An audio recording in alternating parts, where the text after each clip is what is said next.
Salam sejahtera dan selamat bertemu kembali dalam program Mimbar Pengharapan, satu program kebaktian khusus melalui pembacaan serta pendengaran firman Tuhan. Dalam 2 Timotius 3 ayat 16 dan 17, Alkitab mengatakan bahwa segala tulisan yang diilhamkan Allah memang bermanfaat untuk mengajar, untuk menyatakan kesalahan, untuk memperbaiki kelakuan, dan untuk mendidik orang dalam kebenaran. Marilah kita terus bertumbuh di dalam firman Tuhan dan menyelidiki kebenarannya pada setiap hari. Kita akan mulakan mimbar pengharapan kita pada hari ini dengan sebuah lagu istimewa.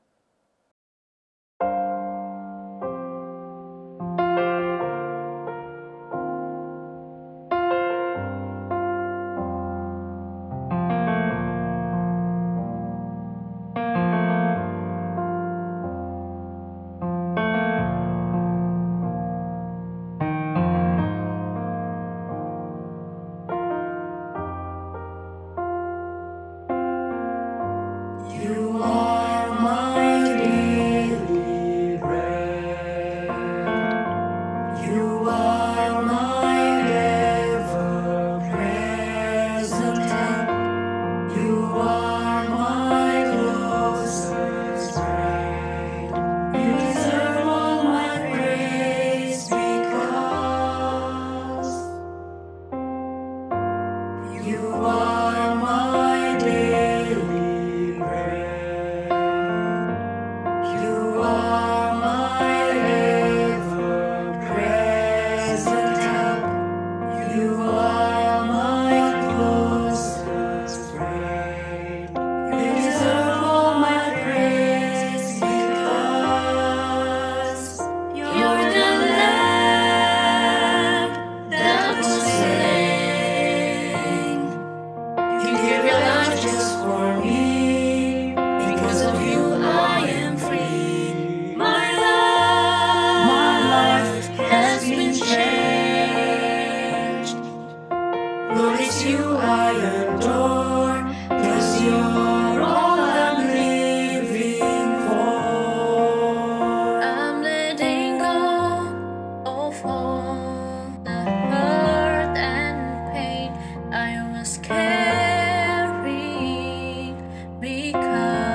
hari ini kita akan mendengar satu khotbah yang akan disampaikan oleh Pastor Friendly Justin yang bertajuk Doa sebagai Bahasa Sehari-hari.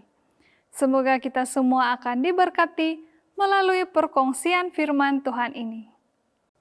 Shalom, selamat pagi. Selamat datang sekali lagi dalam program Mimbar Pengharapan.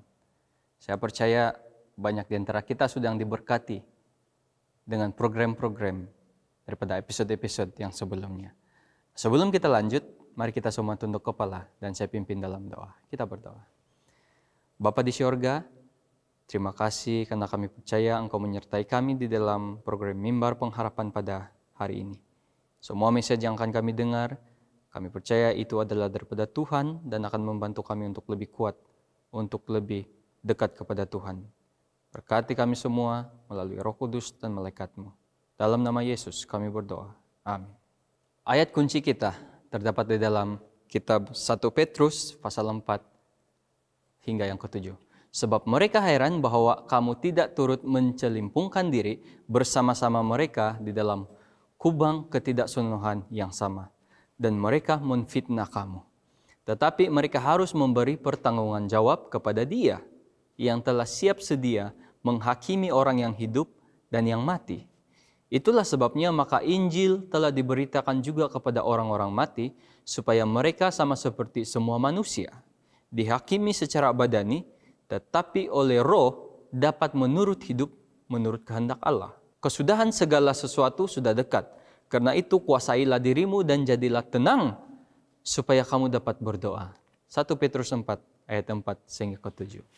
Seorang wanita keluar dari kedai pameran dengan membawa gambar yang mempunyai tulisan, doa mengubah kehidupan. Di rumah, dia mencari tempat yang sesuai untuk menggantung gambar itu. Dan dengan rasa bangga, dia menemui tempat yang sangat baik dan dia mengagumi gambar tersebut dan hampir tidak sabar untuk menunjukkannya kepada suaminya. Petang itu ketika suaminya balik dari tempat kerja, dia menunjukkan gambar itu kepada suaminya. Tetapi suaminya tidak memberikan sebarang tanda semada dia suka ataupun tidak pada gambar itu. Keesokan harinya ketika wanita itu membersihkan rumah, dia mendapati bahwa gambar yang baru dia beli itu telah hilang. Nah, ketika dia terus membersihkan rumah, dia menjumpai gambar itu di belakang rak buku. Dia merasa heran dan kemudian menggantungkan kembali gambar itu ke lokasi asal. Esok harinya, dia bertambah heran sekali lagi karena sekali lagi dia dapati bahwa gambar itu hilang. Dan sekali lagi dia jumpa di belakang rak buku. Wah. Nah, ketika suaminya tiba dari kerja, tiba di rumah, dia bertanya kepada suaminya, apakah dia tidak senang dengan gambar tersebut? Dan suaminya menjawab, oh tidak, tidak sama sekali. Itu adalah gambar yang hebat. Istri bertanya lagi, apakah tempatnya? Ataupun adakah kamu tidak menyukai tempat di mana gambar itu digantung? Si suami menjawab, tidak. Dia berada di lokasi yang baik, tidak masalah. Sang istri kemudian membuat kesimpulan bahwa mungkin message dalam gambar itu yang menjadi masalah. Dan dia bertanya kepada suaminya, apakah message itu yang dia tidak senang, tidak suka? Dan suami ini mengatakan, tidaklah. Tidak, message itu bagus. Lalu istri ini bertanya, jadi apa masalahnya? Apa yang kamu tidak suka dengan gambar itu? Suami ini mengatakan, saya tidak suka perubahan. Mungkin tidak ada pertanyaan di dalam pikiran kita bahwa doa adalah bagian penting untuk mengenal Tuhan. Tetapi juga merupakan perintah yang penting di dalam kitab suci, baik di dalam perjanjian lama dan juga perjanjian baru. Doa mengubah seseorang. Kita rujuk ayat-ayat ini. Dalam ayat 7, Rasul Petrus mengatakan akhir dari segala sesuatu, yaitu akhir dunia. Kemudian dia menggunakan perkataan lain, dekat, sudah hampir, secara harfiah, sudah dekat. Nasihat Petrus kepada orang-orang percaya, terutamanya ayat-ayat yang berikut, diberikan dengan semangat yang mendesak. Karena akhir dari segala sesuatu sudah dekat. Amaran yang bermaksud hati-hati untuk mengendalikan diri sendiri. Kita lihat dalam Roma 12 ayat 3, Titus 2 ayat 5, 1 Tesalonika 5 ayat 6. Walaupun kedatangan Kristus semakin hampir, manusia tidak boleh menggunakan pengetahuan ini tentang apa yang akan segera berlaku nanti sebagai alasan untuk mengabaikan tanggung jawab mereka. Sehingga yang terakhir, orang-orang Kristen harus tetap berada di kedudukan ataupun posisi mereka dengan setia menjalankan tugas mereka. Dalam Lukas 19 ayat 13, Tuhan sendiri memerintahkan, sampai aku datang kembali. Setia, tenang atau penguasaan diri untuk menjadi sadar, yaitu untuk menahan diri daripada hal-hal yang memabukkan. Kita lihat dalam 1 Petrus 5 ayat 6. Petrus menasihati pembacanya untuk waspada, mengingat bahwa peristiwa yang akan datang. Kita lihat dalam Matius 24 ayat 42 hingga 44. Doa bukan hanya mengenai kuasa Tuhan, saudara-saudari, ataupun mengenai bagaimana Tuhan mau menjawab doa kita. Doa adalah asas hubungan kita dengan Tuhan. Ini adalah penghubung atau link kita dengan Tuhan. Ingatlah bahwa karena dosa, kita sudah kehilangan hak istimewa seperti yang dimiliki oleh Adam dan Hawa sebelum dosa masuk di Eden. Mereka dapat berbicara secara muka dengan Tuhan. Tetapi apabila dosa masuk ke dunia ini, hak istimewa itu, spesial, telah hilang. Dosa telah memisahkan kamu dan saya daripada Tuhan. Kita selalu mengatakan bahwa Tuhan mengabaikan doa kita. Kita selalu mengatakan bahwa permintaan kita selalu tidak dilayan. Kita menyalahkan Tuhan atas segala perkara buruk yang berlaku dalam hidup kita. Tetapi kita lupa. Tetapi yang merupakan pemisah antara kamu dan Allahmu adalah segala kejahatanmu. Dan yang membuat dia menyembunyikan diri terhadap kamu sehingga ia tidak mendengar adalah segala dosamu. Yesaya 59 ayat 2. Dosalah yang membuatkan kita menyalahkan Tuhan sepanjang masa, saudara-saudari. Semasa kita berdoa, kita berkomunikasi dengan Tuhan. Maksudnya doa adalah hubungan komunikasi kita dengan Tuhan. Maka apabila kita tidak berdoa, kita tidak berkomunikasi dengan Tuhan. Jika kita tidak berkomunikasi dengan Tuhan, maka kita tidak mempunyai hubungan dengan Tuhan, karena semua hubungan dibina berdasarkan apa? Komunikasi. Kita lihat Ellen G. White mengatakan seperti ini. Kegelapan yang jahat menyeliputi mereka yang lalai untuk berdoa. Wah, godaan musuh yang dibisikkan memujuk mereka untuk melakukan dosa. Dan itu semua karena mereka tidak memanfaatkan keistimewaan yang Tuhan berikan kepada mereka dalam hal berdoa. Step to Christ, muka surat 94. 1 Tesalonika 5 ayat 17, tetaplah berdoa. Doa seharusnya menjadi main goal kita sebagai Kristen. Sehingga kita dengan bangga dapat mengatakan pendirian rohani kita. Ya, kita dapat mengatakan bahwa kita ini mempunyai ibadah, kehidupan ibadah yang baik. Itu seharusnya menjadi standard dalam kehidupan orang-orang Kristen. Doa adalah asas komunikasi untuk hubungan saya dengan Tuhan. Begitu juga dengan saudara-saudari. Mari kita lihat beberapa quotation yang menarik daripada beberapa orang mengenai doa. Martin Lloyd Jones, doa tidak memerlukan pakaian khas. Doa tidak menuntut tempat yang istimewa. Doa tidak memerlukan kepandaian menyusun kata-kata secara istimewa. Wah, doa tidak menuntut beasiswa khas. Lihat, doa tidak perlukan tepukan. Doa menguatkan yang lemah dan melemahkan yang kuat. Doa menyentuh kekuatan dunia yang akan datang.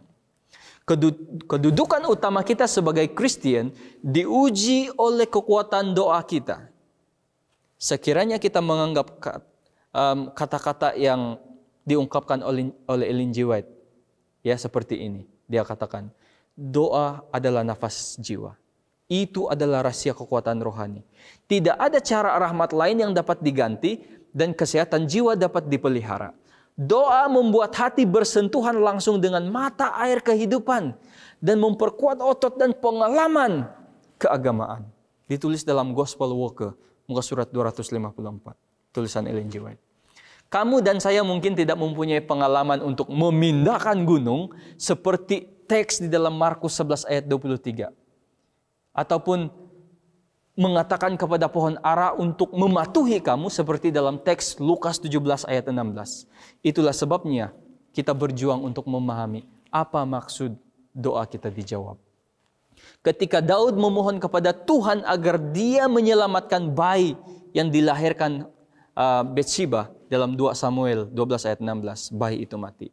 Ketika Paulus minta Tuhan untuk mengeluarkan duri dalam daging, ya, tetapi itu tidak berlaku di dalam 2 Korintus 12 ayat 7 dan 8. Bahkan ketika Yesus meminta Bapa untuk meminta cawan kesedihan, cup of sorrow, berlalu daripadanya, apa berlaku? Dia berakhir di kayu salib. Isu atau masalah sebenar di sini bukanlah yang kamu pikirkan, tetapi semuanya mengenai apa yang kamu pikirkan tentang Tuhan. Doa bukanlah latihan untuk meyakinkan Tuhan untuk melakukan itu ini. Ya. Itu adalah proses untuk mengekalkan persahabatan kita dengan Tuhan. Ini menetapkan identiti kamu dan saya sebagai makhluk yang hidupnya bergantung kepada siapa? Tuhan setiap masa. Doa harus menjadi bahasa harian kita. Dan inilah rahasia kekuatan dan hubungan Yesus dengan Tuhan. Dan kita juga harus menggunakannya setiap hari dalam hidup kita. Ketika mempunyai waktu komunikasi dan hubungan yang konsisten dengan Tuhan, dosa adalah sesuatu yang secara semula jadi ingin kita hindari. Kenapa? Karena kita dapat merasakan perpisahan yang akan ditimbulkan oleh dosa dalam hubungan kita dengan Tuhan. Itu apabila kita bertekun dalam doa. Yesus mengetahui dan memahami dengan baik kekuatan dan tujuan doa. Ini tidak selalu mengenai memahami bagaimana keadaan berjalan pada masa sekarang. Tetapi soal mempercayai Bapa untuk masa depan. Amin. Saya mengajak saudara dan saudari untuk mempertimbangkan, melihat, merenungkan kata-kata Leonard Ravenhill. Dia katakan, saya yakin ada banyak kebenaran yang tidak ditemui mengenai doa dalam Alkitab. Doa umpama satu kawasan kehidupan Kristen yang belum ditorokai. Doa adalah senjata paling kuat dalam kehidupan Kristen. Doa adalah senjata pertempuran yang paling ditakuti siapa? Iblis dalam kehidupan orang-orang Kristen. Doa adalah senjata rahasia dalam kehidupan orang Kristen. Doa adalah kekuatan yang paling dipandang rendah dalam kehidupan orang Kristen. Doa adalah kebenaran yang paling tidak dapat dilupakan dalam kehidupan orang Kristen. Doa adalah perkara yang paling dituntut di dalam kehidupan Kristen. Doa adalah tanggung jawab yang paling diabaikan dalam kehidupan Kristen, orang-orang Kristen. Doa adalah jangkauan yang paling berjaya dalam kehidupan orang-orang Kristen. Doa adalah peperangan yang paling ditentang di dalam kehidupan orang-orang Kristen. Doa adalah pelayanan yang paling luas di dalam kehidupan orang-orang Kristen. Saudara-saudari, renungkanlah kehidupan kita. Apakah kita telah menjadikan doa sebagai bahasa sehari-hari kita? Atau hanya kita gunakan, kita keluarkan apabila kita perlukan? Apakah di dalam kehidupan kita ini, kita keluarkan bahasa itu? Ataupun hanya wujud apabila diperlukan? Saya mau mencabar saudara-saudari untuk merenungkan kehidupan kita masing-masing. Sama ada doa ini kita jadikan sebagai bahasa sehari-harian ataupun bahasa yang hanya digunakan apabila perlu. Tuhan memberkati. Mari kita berdoa. Bapa di sorga, doa adalah satu cara bagaimana kami untuk mengeratkan hubungan kami dengan Tuhan. Karena ini adalah komunikasi. Komunikasi yang akan membantu kami dalam hubungan kami kepada Tuhan.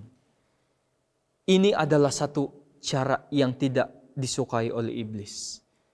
Banyak sekali orang Kristen yang melupakan hal-hal ini ya Tuhan. Tetapi kami percaya dengan kerendahan hati kami, dengan hati kami yang sudah terbuka untuk meminta bantuan pimpinan daripada Roh Kudus Tuhan. Doa itu adalah bahasa yang kami gunakan setiap masa dalam kehidupan kami. Karena kami mahu hubungan kami dengan Engkau ya Tuhan tetap berada dalam keadaan yang baik. Bantu kami di dalam setiap kelemahan kami Tuhan, supaya kami dapat menggunakan bahasa ini setiap hari dalam kehidupan kami. Bahkan melalui doa juga Tuhan kami percaya. Bagi orang-orang yang percaya, seperti yang tertulis di dalam Alkitab, sangat besar kuasanya. Oleh itu Tuhan, kami mohon pimpinan sepenuhnya daripada Tuhan. Roh Kudus bekerja di dalam hati kami. Bukan hanya kami gunakan itu sebagai bahasa seharian, tetapi kami dapat membantu orang-orang di sekitar kami melalui bahasa doa ini Tuhan. Terima kasih Engkau sudah mendengar. Terima kasih Engkau sudah bersama-sama dengan para penonton. Terima kasih karena melalui message ini kami juga akan terus dikuatkan dan lebih dekat kepada Tuhan. Di dalam nama Yesus kami berserah, kami bersyukur, dan kami berdoa. Amin. Sekian saja program Mimbar Pengharapan kita pada hari ini. Jangan lupa untuk bersama dengan kami lagi pada siaran seterusnya. Ingatlah firman Tuhan dalam Yakobus 1 ayat 22 mengatakan, "Tetapi hendaklah kamu menjadi pelaku firman dan bukan hanya pendengar sahaja. Sebab jika tidak demikian, kamu menipu diri sendiri." Marilah kita menjadi pelaku firman dan hidupkanlah kebenaran yang kita temukan di dalam kehidupan kita setiap hari. Semoga Tuhan memberkati sahabat semua dan sehingga kita bertemu lagi.